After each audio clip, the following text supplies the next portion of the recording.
This Family Life News podcast is made possible by the support of listeners like you.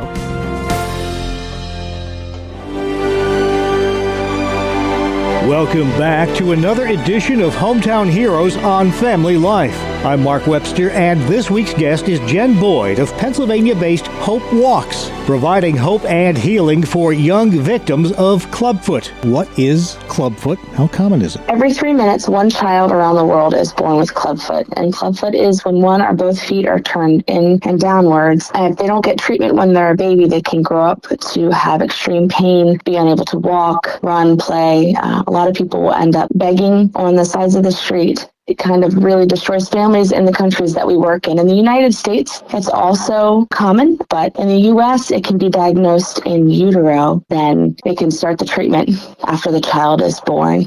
But in Africa and Latin America, there are stigma and shame around the condition of clubfoot, which if treated when the child is an infant, does not have to be a disability. They can grow up to be able to walk, run, and play. But because there is a stigma of shame, being told that God hates them, or that the mothers have done something during the pregnancy to cause this to the child, or this is a punishment by God, they tend to hide their kids. And so we also work in those countries to break that stigma and shame off the families and tell them about Jesus. Almost like a two-front battle for you, especially in other countries where you have the condition itself and then the perceptions about it. Yes, it is. We really work in those countries we train the medical professionals in countries so we can help build the country's economy. We also work with midwives so that they can recognize it when babies are born, so that they can be on the front line and tell the families, okay, don't panic. This is common. It's not a curse, and there's treatment available for this. And then we have what are called parent advisors, and they can be local pastors. They can be people in the community. That person's role is to really stay connected with these families, help them schedule their next appointment at the clinics, but also to share the love of Jesus with them, to break off stigma and shame.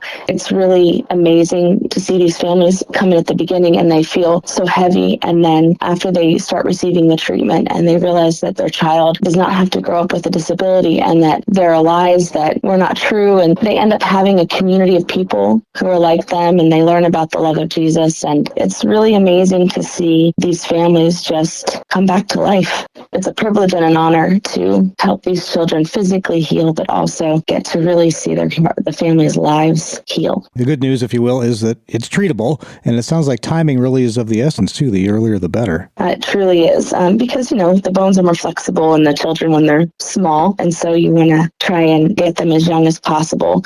It's really ideal when they're under 1, because you hope that they can get their treatment in before they would actually start walking anyway. Tell me a bit now about Hope Walks. How was it formed? How did you get involved? Hope Walks started in 2018, and Andrew and Scott started it. We used to be connected with another organization, and that organization really needed to focus more on major surgeries, and clubfoot doesn't need major surgery. It's just grown from there. I got involved about a year ago. I've always had a heart for women and children, and I knew that the Lord was calling me into missions in some way, or the nations in some way. I just felt like God was saying it's time.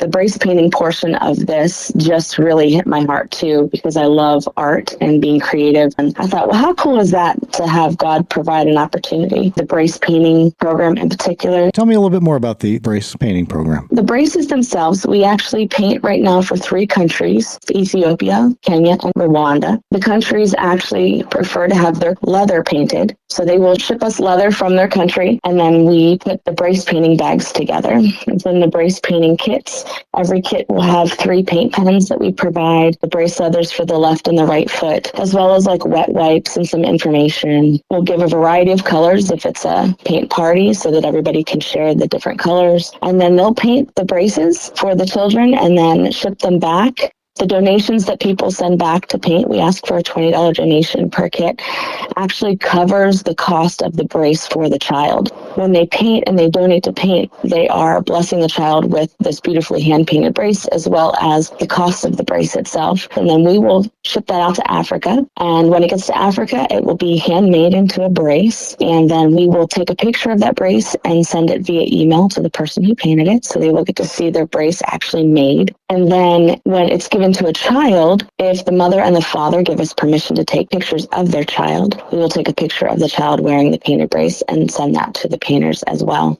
It's a way for people to creatively be involved. We also ask people when they paint, pray for the child that you're painting for. Your prayers will literally be the foundational steps that they take. It's powerful because we know how powerful prayer is. That's Jenn Boyd of Pennsylvania's Hope Walks, providing hope and healing for young victims of clubfoot.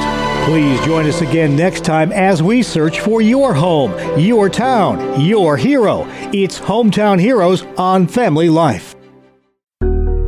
Thank you for listening to this Family Life News podcast. If you've been encouraged by what you've heard, please share it with others and click the subscribe button to automatically receive future episodes. Family Life is a listener-supported ministry. Podcasts like this are made possible by your financial partnership. Find out more at familylife.org.